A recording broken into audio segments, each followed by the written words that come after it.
Ladies and gentlemen, welcome to a special episode of Lights, Thunder, Action. My voice is all over the place. We're going to go ahead. We're live. The buttons say we're live. The iPad says we're live. Welcome to HarleyCon 2020, round 2.0.2.0. I don't know. I just made that up. Got it. Cool.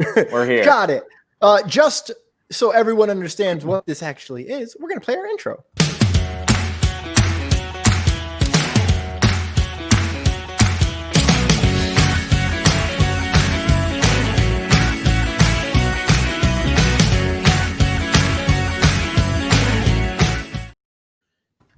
And we're live. Welcome, ladies and gentlemen. We're live streaming directly into your homes and phones via our Facebook page of Lights, Thunder, Action Show and Harlequin Arts Cosplay and Crafts page on Facebook, because this right now is HarleCon 2.0.2.0. I'm keeping it. It's a running gag now. Also known as HarleCon version 2. Today, we are going to be talking about The Boys. It ended yesterday, and if you have not seen The Boys season 2, I am going to tell you right now the most aggressive spoiler alert. I'm going to do it all. I will not care. You have not watched it. You can come back. I love you, but I don't want to care. I don't want people's heads to explode. Let's just leave it. Yeah. No one wants that except one person, I guess.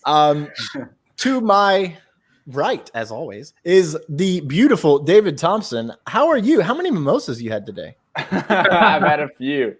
I'm doing well. How are you doing, Thomas? I'm doing well. I washed my car today, and then I did a bunch of chores. So we're on different levels of life. And of course, we've met here, though. We met in the middle. Yes. I got jokers to the left, clowns to my right, and here I am, stuck in the middle with you. And of course, joining us on this special spoilery version of the review. I think anytime we bring Kevin on, it's just all the spoilers. Yeah, it's got to be spoilers. He's our spoilers guy, our spoilers expert, Kevin Boodoosingh. Welcome. Thank you. Spoilers Thank you for expert. having me. Thank you for having me. Today, he's our German expert as well. Don't say that. Don't say that. I mean, out of the three of us, he is the expert. He Googled some stuff. Yeah, I did not. I just rewatched the whole season in like 2 days. Like, so I just have all of you're all juiced up on The Boys. Oh man, this is basically a fresca.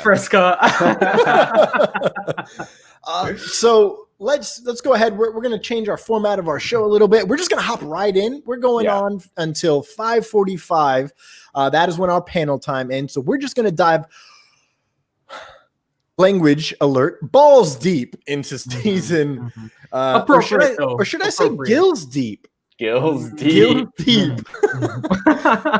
So season 2 of The Boys started with, honestly, a beheading, which is so fitting for this season because everybody loses their head, both literally and metaphorically. And I actually don't remember what happens that much in the first episode. You definitely watched it. Come on. Whoa, that was Tuesday. I rewatched it Tuesday. That's a long time ago.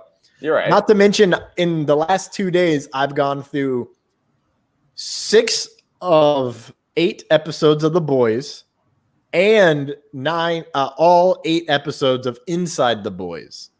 Oh, right. Yeah. I am like, I'm all jacked up on Fresca.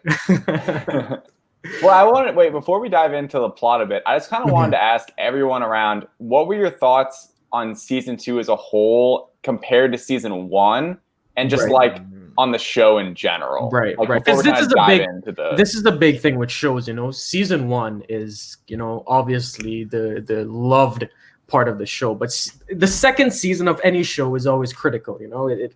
It cements the idea of the show. Yeah, exactly. So what are your thoughts on it? Well, so I'm going to go out and say I think season 2 was actually an improvement on season 1, despite how, season 1 laid quite the groundwork for season 2, and it also caught everyone's attention. I was reading an article saying how season 2 is competing with top streamed Netflix shows. which is nothing to sniff at. Like that's a big deal. Netflix is a huge media company, and they bring in a lot of eyes for their top shows. And the fact that Amazon Prime now has a show that's competing with the likes of a Netflix is a huge deal. And I agree. Honestly, like season 1, I don't think season 2 is a huge improvement over season 1 by any means, because I think season 1's really good. But I enjoyed season 2 just as much, if not more. And I thought what they did in season 2 that's critical and was really well done was they set up in season 1 all these characters, all their characteristics and their storylines, and we got this whole background to them, and they built on all of it. They did a great job of building on almost every single character. I'd say outside of like MM. But besides him, I'd almost say that every character is given like a lot more just character-driven progressiveness in their own story, outside of the overarching thing. And they didn't introduce that many new characters, and when they did, they were all pretty good. Right. I really enjoyed it. I'm excited for season 3. I think it's a show that it has the plot line to be able to have legs for a long time, which I'm excited about. It doesn't feel like something that's going to be over tomorrow. Because the way they set up season 3 is really well done. And I just thought that it's either just as good as season 1, which is a really positive for me, because honestly going in, I figured it'd be a little worse because I really enjoyed season 1. They took a lot of risks in that season. Well, the show itself is a risk. Exactly.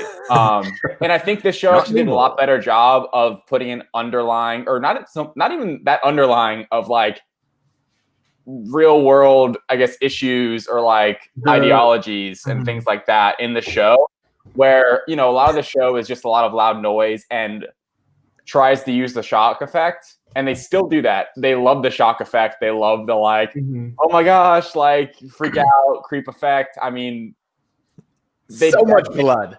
Yeah, and they kept that up. So Thomas, what were your thoughts on just the season as a whole, especially compared to like season 1 for people that have just seen season 1? It is I'm gonna have to basically say everything that you said and just be like what he said. I agree. I thought it did the same. It built on what season 1 was.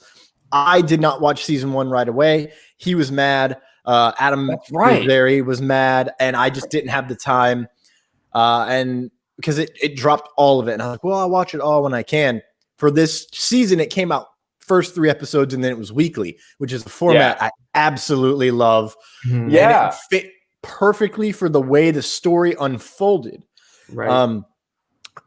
The only thing I say that I don't agree with is I think MM did have major character development, but it was far more about what's going on in here with his OCD. And it's a subtle thing, but it changes the way that I went back and rewatched all of it. And I'm like, oh my God, how did I not see that he was genuinely OCD with germaphobe like vibes? So it's so subtle in how they did it, but it's very, very apparent when you rewatch it. Right. Now, the first 3 episodes, it honestly is basically the blur to me looking back. I couldn't tell you the plot of those 3. That's exactly why I went and rewatched everything. Yeah. The first 3 episodes are really about Kimiko's brother. I call it the brother arc.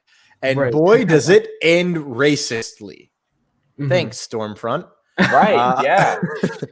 And I didn't on rewatch, knowing that, spoiler alert, she's a fracking Nazi. I almost slipped real bad. Not just a small Nazi. Like she probably is the Nazi. She's 100 years old. She was married to Frederick Vought, who started the Vought company, who made Compound V, who made the superheroes. She was dancing with Goebbels and Goering and those high-ranking Nazi officials. Dickheads they were. And she literally, when you find out how old she is, it's a little, she was this Liberty character. Right. And it's just her being a racist. I don't know. I really want to use the C word here because it's just on point with the show. But I don't know how everyone on the book face is going to feel about it. I think the only person allowed to say that word is Ryan. So. Oh, Once you see the show, you'll get that. Yes. But I was like, wait, who's Ryan? Oh, the show Ryan. Yeah. Ryan Permison. Ryan Permison, if you're watching, come in and drop the C word, sir. No, I'm just kidding. No, don't do that. If anyone, really quick, if anyone in the comments has seen The Boys, please leave us your favorite moment from The Boys season 2 in the comments. Yeah. Really quick, Kyle Nunez, hello there, good sir. You're in for a wild ride. Now, I want to run through the. I'm using Entertainment Weekly because, like I said, I binged a lot of The Boys in the past week. Thomas, before you get into that. Okay, thank you for stopping me. Because I feel like, I don't know, people are watching this, probably already seen it. I kind of want to talk about Stormfront because she was the new character of this season.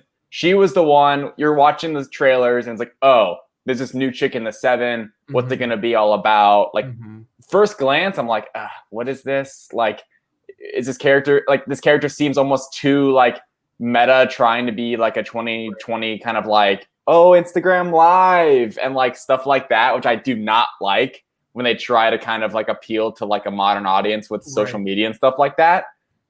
But that's what we do, bro. I just have to say. I'm just saying, like, it was kind of like almost a distraction. Like, I thought it was kind of a cheap thing, but like,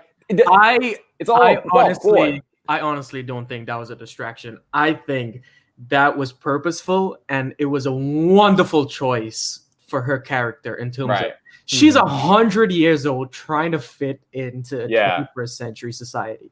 What she goes balls deep into it. Yeah. So after watching her full arc, that's what I was gonna say is that after seeing her full arc, it makes a lot more sense. Yeah. But at the beginning, I'm like, what's this character? Okay. But then once you dive into the story a bit and you see who she really is, and I mean, first we just get that she's not good is the bottom line. Like that's what we know kind of up front. But I liked her. The first, like I think it was the first 2 episodes where she was portrayed as this, she was like a comedy relief for Starlight, they were together and all of this. Yeah. I really liked her. And then she killed Kimiko's brother. Right. While insulting all those other people.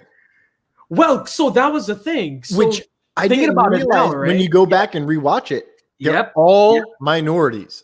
They're all minorities. Like, oh, that's a minority. Like that would be considered minority housing if we're going to throw a generic. She killed everyone in that building. Yeah. What up? Yeah. Total C word. Yes. So I was just going to say, like, I ended up really enjoying her character and when they went with her. And she had the most roller coaster of a season, no doubt. Right. Like, they wrote this story and had her. I mean, she's the main character of this season, I would argue. At least top 3. She's the most is done with her, where so much is set up, like we were talking about the social media goofy. Now she's killing Kimiko's brother. Okay, she's bad. And then she's against Homelander, and then she's with Homelander. The whole compound V thing happens. She played him like a fiddle. I want to talk about. She played him a fiddle. Yeah, she did. And I think Homelander is a great character. And the guy, it's Anthony Barr, or what's his name? Anthony Starr. Sorry. I think Anthony one of the best characters on that. Anthony Starr as Homelander is like perfect. I mean, it's underrated, perfect casting on it. Perfect for that role. If he was a cookie cutter Superman character, he'd be believable, and that's what makes his character so good because he has that other side, that weird side, that insanely aggressive side. And I would say when him and Stormfront started becoming a couple midway in the season, I was terrified. Same. So same. That was the absolute worst thing that could have happened on the show in the sense of like the characters you do care about, the boys, the people who do bad things to bad people, but not, let's murder an entire plane of women, children, and people. Thanks, Homelander. Right. And it's wild how this whole season just feels like a swerve and a twist. Every time they introduce a character, they flip it on its head on you in an episode or two. This is one of the things that really caught me. And David, you said Stormfront was like the main character. At least for me, there was no main character. Whoever was on screen at the time was the main character. Yeah. They did a fantastic. I mean, obviously, you have the central group of characters who are on screen the most, but they did a fantastic job of focusing on each character and giving you this roller coaster ride of how they came to be and how they're dealing with all these situations. And for Homelander, they did a fantastic job of making you feel a little bit empathetic to him. Yeah. In terms of, especially in the last couple episodes. Yes. But I agree. And it says a lot when you introduce a character that makes Homelander look a little bit nicer. I said, it's funny you say that, Kev, because I sent a text to Thomas. I think it was was it the finale episode when he's like on the couch with his son, and there's that kind of moment where he's talking about, and they're just kind of having a little like moment, and I'm just like, why do I sympathize with Homelander? And that's just great storytelling, honestly. Yes. We should hate Homelander's guts since like whatever episode in season 1. And we did. I mean, they put in so much time into Homelander's story. It's really Homelander, Butcher, and Stormfront are my like winners from this. And you see, one of the things that really makes us feel for Homelander in terms of, because you have all these characters saying, you know, we don't want Ryan to turn out like Homelander. So it really goes to show exactly what Homelander has been through, and results in him being the way he is, you know? Yes, and it's good. It's good to see that. Like, I like characters, especially villains, that have that depth to them, where it's not just black and white. I mean, he's really bad, and he's really screwed up in the head. He's horrible, yeah. And it's the fun gimmick. It's that he's also literally Superman, so he's a powerful superhero. And I just think that so I wanted to ask you guys about this. I thought that I'm blanking on his name. Who's the guy in The Boys? Who joins the government or the Congressman? Huey. Yeah, sorry. See, this is part of my point. Huey? Yeah, well, this is actually part of my point. I think Huey, from a dedicated like storytelling point of view, took a step back. Yeah, like in the first season, it's kind of his story, or more from his point of view in the first season. And in this season, we are at the beginning, but then we're like, all right, we're all in on Butcher and even more on Starlight with everything going on. I agree with that. Huey did take a back seat, right? But in terms of back seat, what I mean is him on screen did take a back seat, but his role didn't, because they highlight the importance of Huey to Butcher. They show the importance of Huey to Starlight.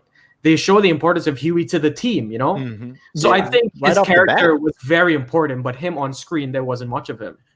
I lack to find any unimportant characters.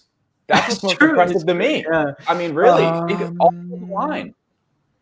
The Congresswoman's chief of staff. Exactly. I really had to stretch on that. Talking about characters that, I mean, Ashley. I wanted more of Ashley. I want so much more of Ashley, because they hinted to so much. Her peeling her hair back. Yeah. Like getting rid of her hair. I want to know more. I want to know more about her. I mean, what are you going to do? Like, I feel so bad for her that I'm like, please don't put her in here.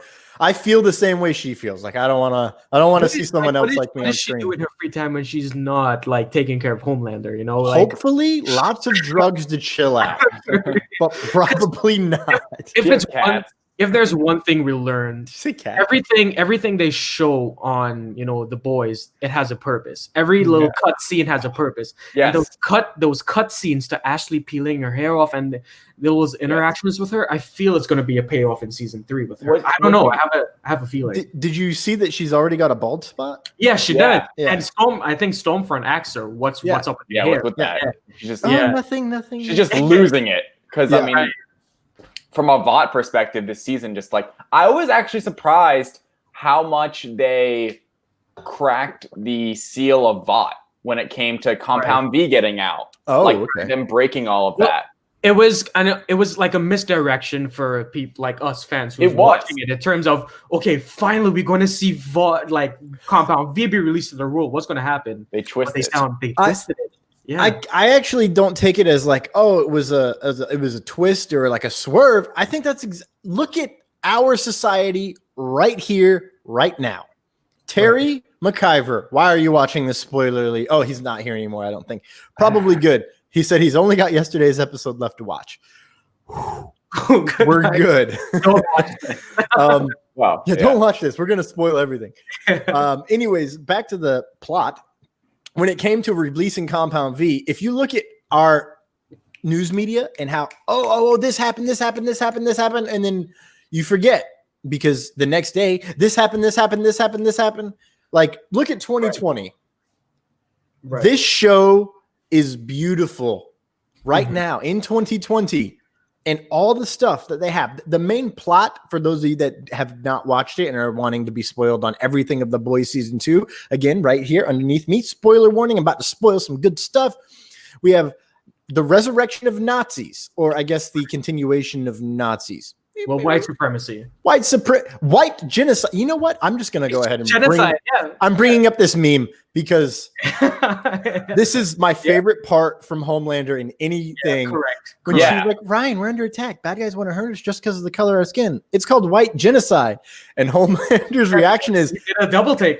He's like, why are you lying to my son? And it's like, okay. I see the dad instincts there, Homelander. She's crazy. Yeah, exactly. She's not lying about something that Homelander like actually cares about his motives wise. Yeah, like he doesn't mind lying to his kid if it helps him, but he's like, and like him is like, is this necessary? Yeah, this is not necessary to tell this little boy that. It's wild. But that's what I'm saying about the season is it fits. So they released the Compound V thing. Who the hell cares? Is basically the news media in 2020. So it's beautiful that they did that. The fact that there's aggressive amounts of racism going on, the resurrection of Nazis, and the fact that, hey, it's 2020 and it's basically the same thing. And they did all of this stuff a year ago. They filmed it June to November of 2019, and it came out at the perfect time in 2020. And it's just like, wow, it's just so unfortunate that fiction and reality mirror each other. One other thing, the political commentary in this season the parallels was amazing. But I think one thing that I'm surprised I haven't heard much about, which I thought I would, is I believe it was episode 7 or episode 6, the beginning 2 minutes of it, where the character, he's seeing all this information coming in from the media. It's Stormfront. Yes. That was 7. Episode 7, right? Mm-hmm. I am honestly surprised I'm not hearing more about it in social media or even on the news or anything like that. Because that's what, that's what happens. That's what happens. And for those of you that don't know really quick, I'm going to summarize it. It's Stormfront spreading and spouting her Nazi propaganda via the news media. And it's a white guy who sees a dude at a store. It's fear-mongering. And it's fear-mongering. And he thinks that he's a soup. And so he shoots and kills him because he's afraid of soups. And all he does is insane. Right? That's what I was saying, Thomas. Wait, was that second to last episode? Yes. Like that episode was the best Boys episode I've ever seen. Like, I just want to rewatch that episode. So much happened, and like it set up so much for the finale. Like, where the finale, finished it off very well. They landed the plane. But that second to last episode, to me, there was just so much happening and great storytelling all around. And that opening, that cold opening like that, unbelievable. Like, that's just like a scene that should be studied, honestly. Like that whole sequence. So good. Yes, I agree. I agree. On that kind of same notion, the opening scene of the finale should be studied as well. What was the opening? It is the okay, David, you and I have watched these videos at work. It's basically at work, it would be what happens if an active shooter comes in. Yes, but instead, it's a PSA for kids in school. This is what you do if a supervillain shows up. Yes, that was funny. That's the fear-mongering again. Yeah, and it's like, oh, so they're just going to come in and kill our kids and we have to do nothing. And it's like, oh, basic, yeah, pretty much. That that little scenario where their teacher has the gun. I know that was talked about heavily last year as well. I mean, it was in the news a lot. So the amount of political commentary that is done in the show is, if you don't even like comic books, or even like the action, just watch it for the political commentary. because it is amazing. And speaking of the political commentary, that's actually the main plot of this entire season is opposite of season 1, which was kill Homelander because of Becca being dead. And then at the finale, they spin that on you. And so this season, it's like, well, what is gonna be this season? And it's okay, I got to get Becca. That's for Butcher. So for the boys, their whole mission is to stop Vought and find Becca and get Becca. For everybody else, it's kind of business as usual. But if you take a step back after the whole season and you look at it, it's all about the lies, the politics, the corruption, and how it all comes together via the media, the politicians in office, and paying off / killing off people that you owe favors to. Right. And it is mind-boggling that this show, in a way, is how I already kind of viewed the world in a way. Of just like, okay, they don't care about me, but they're going to pretend they care about me so that I can give them the vote so that they can just be like, oh, yeah, well, now I'm in power. And it's like, okay, well, the only person who really worries about gaining power is those who worry about losing power, those who seek to obtain it. I misquoted Palpatine, but have you ever heard the tragedy of Darth Plagueis the Wise? One thing I wanted to say, Thomas, was just about Butcher. Like, we kind of talked about a few of the main characters. I thought, so he has a slow opening to the season, right? He's away. Where is Butcher? What's going on? We don't have him. Daddy's home. It was a fun way to open the season, I thought. Like, very, it was smart because Butcher's story was really coming in this season. And it starts off slow, and we're getting the boys by themselves without Butcher. The power struggle, who's the leader, all those sort of questions are being asked that now seems like irrelevant 8 episodes in. True. Like there's so much else happens, like bigger picture wise, that little team oriented detail. Honestly, I liked how the season set up. Just a side note before you get back to Butcher, the season sets up a new kind of the boys going into next season that I want to talk. Let's put a pin in that. Because that's something that I thought could get tired after like watching probably episode 2 of this season. I'm like, all right, we got to figure out something different than just them fighting Vought all the time. And that changes right when they released Compound V, and it just changes the whole mindset in a sense. Anyway, so Butcher, I thought they did a really good job of introducing him slowly in this season and then giving him Kyle Urban. Born for a role again. Like he's just he's great. Butcher on screen steals every scene to me. Like he is just everything he says is amazing, and we really see some cracks in his life, particularly when he goes and visits his mom and dad.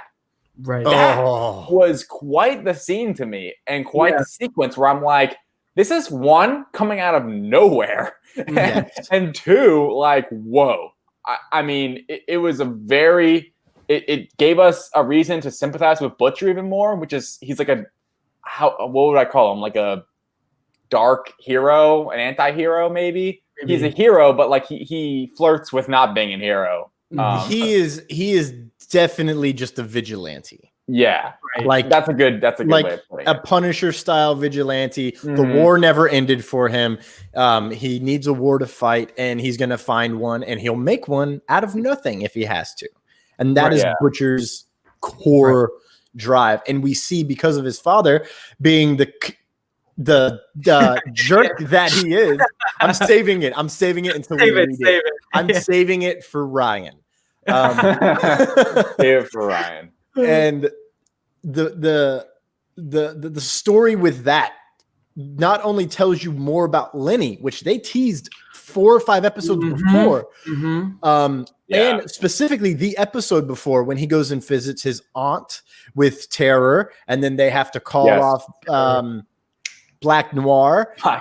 We find out a lot about Billy at that point, and that's when the boys come to save Billy, not physically but emotionally, and that's where Butcher's story really was this season. Was he's very strong, but if you take away the one damn thing he wants, what is he? And that's kind of they deconstructed him in a way which was having watched the inside of the boys, they said that is the plot. Like, that's the point. That's what they wanted to do. Right. Gonna kill Homelander because he killed Becca. Well, when Becca's alive, what's the new goal? Well, to save Becca. Okay. Right. Well, what happens when Becca doesn't want to be saved? Yeah. I don't know. And it's that was great. I mean, and that was a plot twist to me. I mean, not like a crazy one, but it was a subtle one where it's like, it's leading all to this. Right. He's gonna get Becca. Yeah. She doesn't even want to go. And then, I mean, the heartbreak I had a few episodes later when they show what's the kid's name? Ryan. They show Ryan. Stormfront and Homelander show Ryan like that everything's fake, and he like is pissed at his mom, and they take Ryan. I mean, and he said that. What was it all for? Yeah, exactly. Like I felt so bad for Becca in that moment, like unbelievably. I mean, it was impossible to really like fathom how that would really be. So we've got about 15 minutes or so left. Let's talk about some characters that we've ignored for probably good reason. Frenchie. Okay. See, there are so many characters. So we did find out. I wasn't even going to go to him. I was going to go to the Deep and the Collective. We can go Church. anywhere. Oh, the Deep. Yeah, that's a big one. Do you want a Fresca? Frenchie, really quick.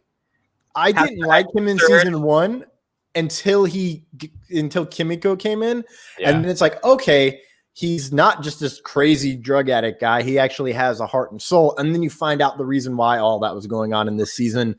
Yeah. And we find out his name. We find out his name. Yeah.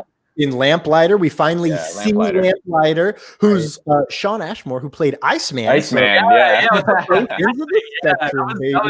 Ironic casting. We didn't even talk about Love Sausage. Which, did you guys know that guy's name is Love Sausage? That's his character. Yeah. He's supposed to be a Russian guy, and they changed his powers in the show to have a genuine love sausage. Makes sense. But also, I mean, talking about Frenchie, I loved that interaction when they were at the Grove Center, right? Mm-hmm. That interaction with MM asking him, "Why didn't you tell us all this? You know, get it off your chest." And Frenchie battling with himself, why?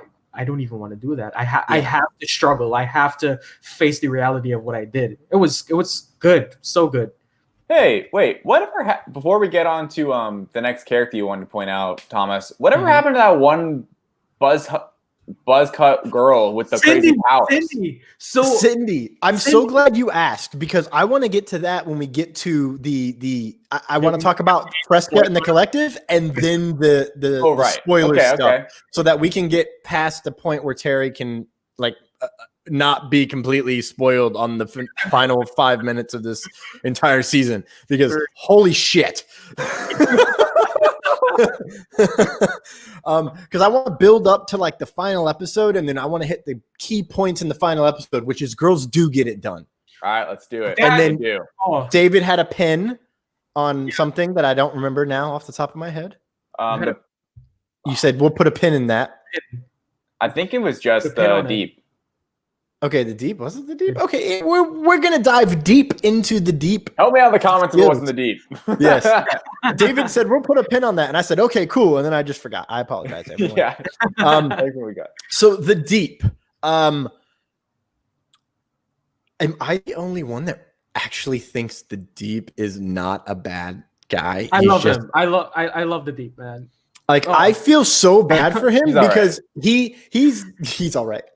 Honestly, I feel like he hates himself, which, I mean, fair. Yes. I hate myself too. That's why I kind of connected to Deep. He did horrible things to people because he hated himself. I did not. I just hated myself more than hating other people, which is surprising if you knew me in my childhood. But it all comes down to he cannot get over his view of himself. And then because all he wants is the celebrity of being in the 7, that when he doesn't get that, he's like a lost little puppy dog.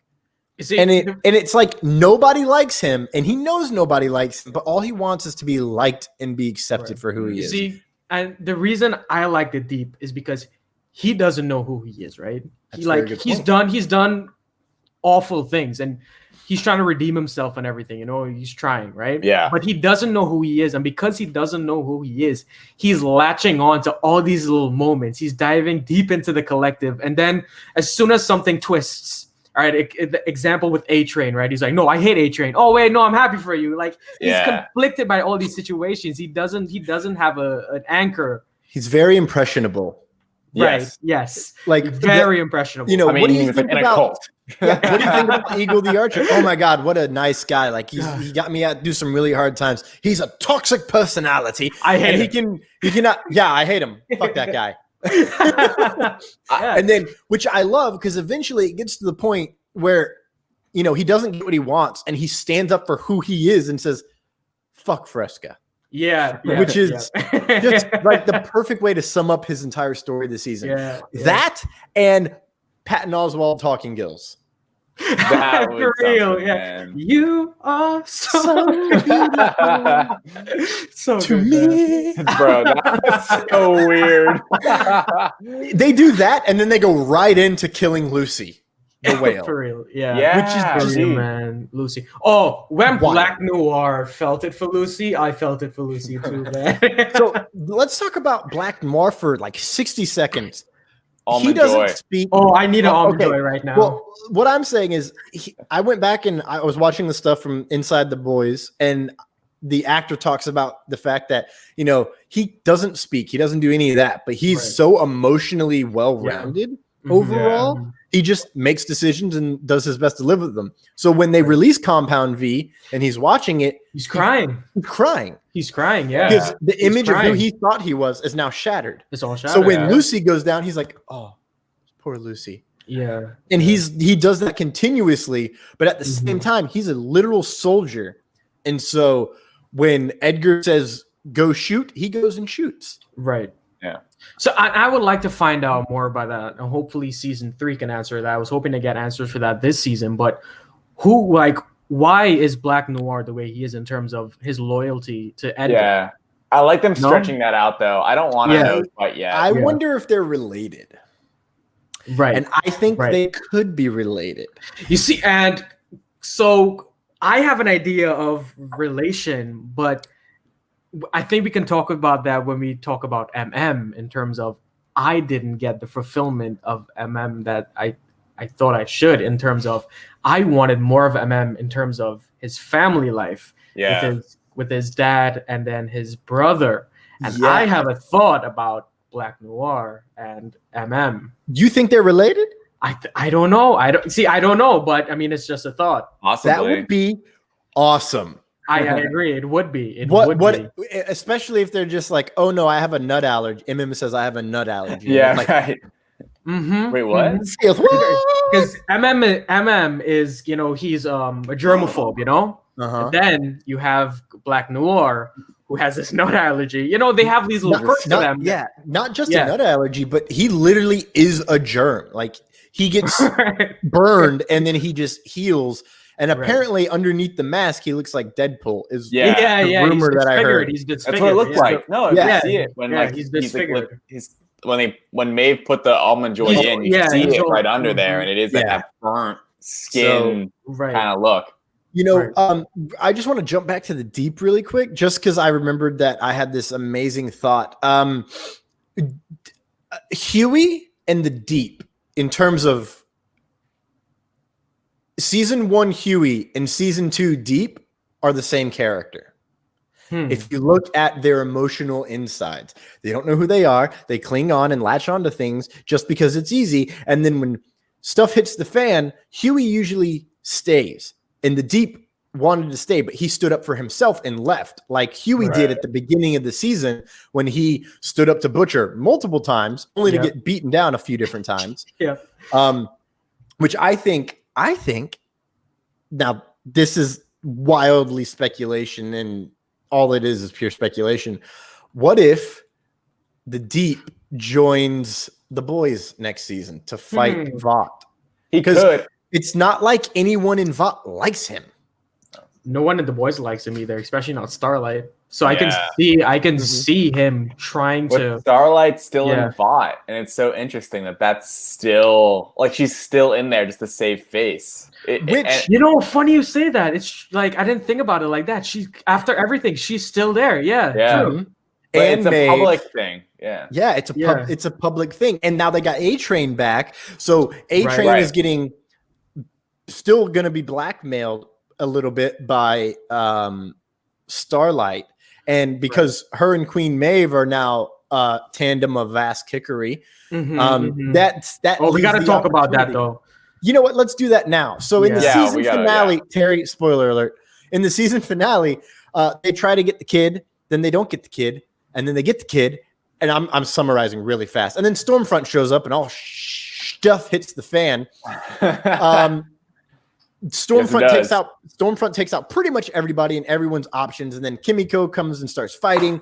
She snaps Kimiko's neck, which I started bawling. That was crazy because I was like, no, I was a boy, now I'm a bat. And then all of a sudden you hear Queen Maeve start talking, hey, Nazi bitch. And it's like, oh, she's doing the thing. And then Annie stands up, and then you go over to Kimiko, and she snaps her neck back into place, stands up, and goes to That was fight. awesome. I don't remember if they teased that in season 1 or not, but I sure as hell forgot. They might have. Probably. So then they're just kicking her ass and calling. I love it. It's like, take that, you Nazi bitch. Yeah, stay on the ground, you Nazi. Yep. What are you doing? Pop, pop. And I'm just like, nice. Dude, when they were all kicking her, it was awesome. What a fantastic way to showcase that. Not only that, but it pays off in absolute spades. The marketing from the beginning of the season, girls get it done. And to quote Frenchie, girls do get it done. Girls do get it done. So good. Wait, so good. I was just gonna say, like, we only have a couple minutes left. We haven't talked about oh my gosh, keep forgetting the kid's name. Homelander Jr. is what I always call him. I wanted to get to that now. And then that was Newman. Such a big part of the season, and it's so interesting to me. It's like this little Homelander that we have to deal with and think about, and we have to think about how he's gonna be raised and the ramifications. And I think that the stakes are much higher with him because we know what he's capable of. Exactly. Yeah. It's not one of these situations. What he's capable of. Yeah. And he's a kid. Is the ceiling of the ceiling, of being Homelander. Yeah. It's blinding, literally blinding. Yeah. It's seeing everything from him getting pushed up the roof to, him being this normal kid who just wants to read off the states and the struggle that all of a sudden happens because Homelander pops in. And then what it all culminates to, major spoilers, him lasering down Stormfront. And did you guys get the impression that he also hit Becca, or that because when he hit Stormfront like that's my thoughts on it. Yeah, I don't think he hit Becca. I think Stormfront's grasp on her cut her. I agree. I thought he hit Becca.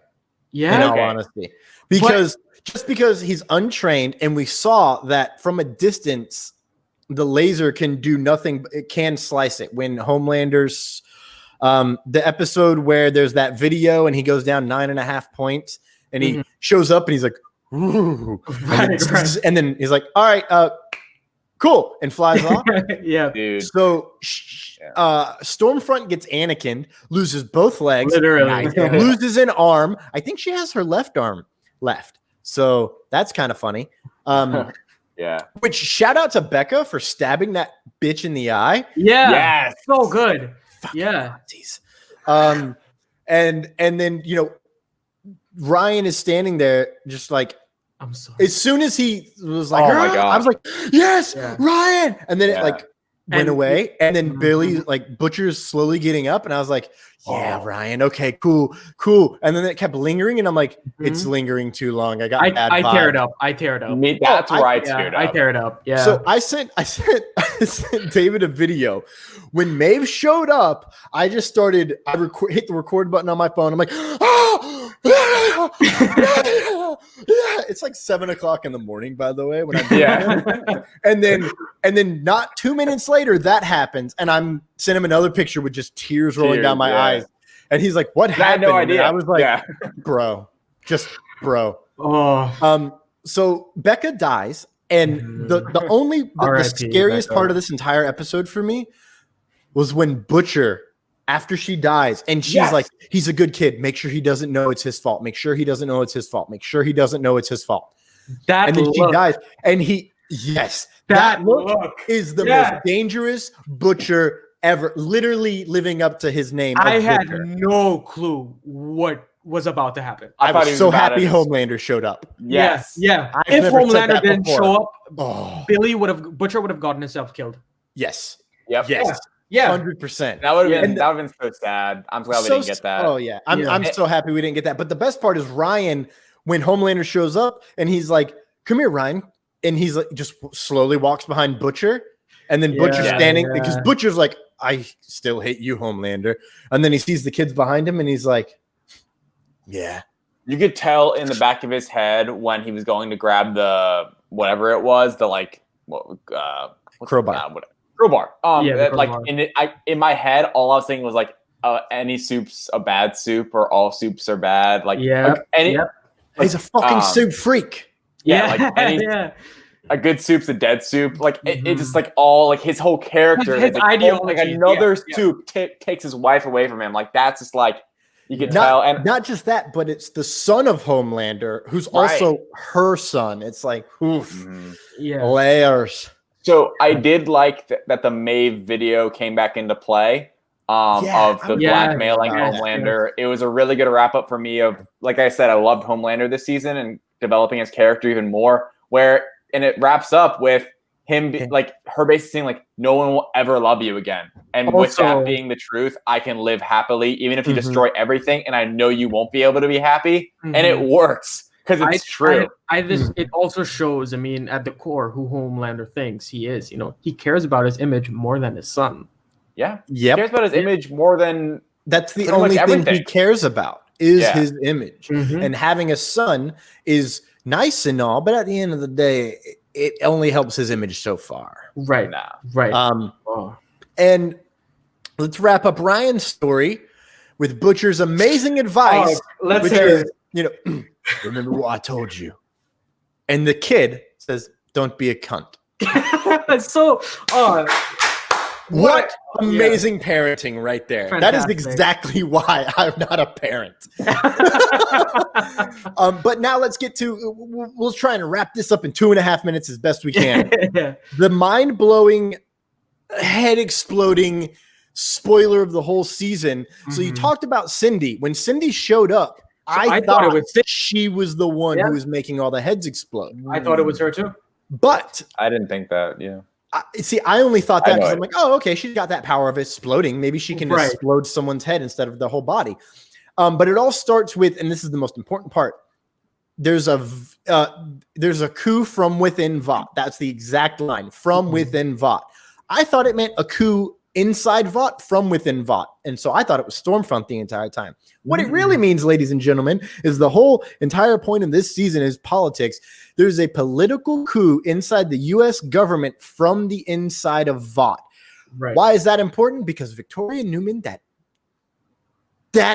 lady, I don't even want to call her a mean lady because, like, at the end of the day, she's devious woman, devious politician is making people's heads explode to the point where, she's a part of the Sinister Seven. See what I did there? No, yes, Spider-Man, you good there? Spider-Man 3, everyone. So Victoria Newman, who has been the most anti-soup, anti-Vought character all season long, turns out to be the big bad of the whole season, making people's heads explode. Whoa. Yeah, it looks like she'll be the big bad of next season. Yeah. Who saw that coming? Especially when at the end of season 7, all them heads is exploding and she's right there. You don't think that it's a big deal. Yeah. Important note, we were talking about this before we went on air. Her eyes at the end of episode 8, they are white and they go back to normal. I think that's only for us, the audience. So that it's like, oh, she is the soup making it happen. Right. Not, oh, she was controlling the soup that made it happen. Yeah. But I did notice that in episode 7, as soon as the guy is like, State the whole truth, nothing true but the truth, so help you God. It Great. switches. Now we'll start with opening statements. And as soon as his head explodes, it cuts with her and the blood on like a wide. She's looking dead at him. Then she looks over here. Someone's head explodes. Looks over here. It cuts over there. And you can tell by how the camera's angled in the 180 rule that it's almost bouncing to where she's looking. Yeah. And it was very hard. I rewatched that 4 times today just to pick up on the angles. Yeah.